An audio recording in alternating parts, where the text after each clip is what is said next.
ತಾತನವ್ರಿ ಅಂತ ಇಟ್ಕೊಂಡು ಮಠ ಕಟ್ಟಾಕತ್ತೀರಿ, ಇದನ್ನ ಮಠ ಆಗ್ತದ ಇದನ್ನ 4 ದಿನದಾಗ ಮುಚ್ಚಿಕೊಂಡು ಹೋಗ್ತಾರ ಅನ್ನೋ ಪರಿಸ್ಥಿತಿ ಇತ್ತು. ಯಾಕಂದ್ರೆ ಇಲ್ಲಿ ಎಲ್ಲಿ ನೋಡಿದ್ರು ನೀರಿತ್ತು, ಸೌಳಿತ್ತು, ನೆಲ ಸರಿ ಬಿದ್ದಿರಲ್ಲ. ಅದ್ರಾಗ ಈ ಭಾಗದಾಗ ಬರ್ಬೇಕಂದ್ರ ಪೂಜ್ಯರು ಹೊಸಬರು ಇಂಥದ್ರಾಗ ಮಠ ಕಟ್ಟಿಗೆ ಈ ಮಠಕ್ಕೆ ಬಿಟ್ಟಾರ ಅಂದ್ರ ರಾಮಲಿಂಗ ಸಾಕ್ಷಾತ್ ರಾಮಲಿಂಗಪುರ ಇಲ್ಲಿ ಅನ್ನೋದ್ರಿಂದ ನಿಜ ಅಂತ ವೇದಿಕೆಯಲ್ಲಿ ಹೇಳಕ್ ಇಷ್ಟಪಡ್ತೇನೆ.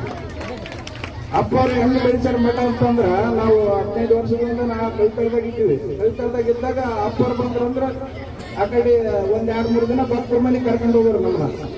ಅವ್ರು ಕೂಡ ಬಹಳ ತಿರುಗಾಡಿ.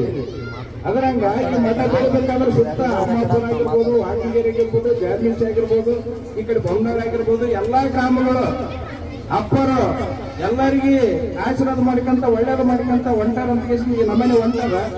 ಅದರಾಗ ಈಗ 4-5 ವರ್ಷದಿಂದ ನಮ್ಮ ಮಲ್ಲಿಕಾರ್ಜುನ್ ರೆಡ್ಡಿ ಆಗಿರ್ಬೋದು, ಮಹೇಶ್ ಯಾದವ್ ಆಗಿರ್ಬೋದು, ಸಹೋದರರು ಮತ್ತ ಉಳಿದ ಎಲ್ಲಾ ಟೀಮ್ ಅಪ್ಪರಿಗೆ ಹೇಳಿದಂಗ ಎಲ್ಲಾ ರೀತಿಯಿಂದ ರಾತ್ರಿ ಆಗಲ್ಲ ಅನ್ನೋದೇ ಎಲ್ಲಾ ತರದ ಸಹಾಯ ಮಾಡಿ ಈ ಮಠಕ್ಕೆ ತಂದು ನಿಲ್ಸಾರ.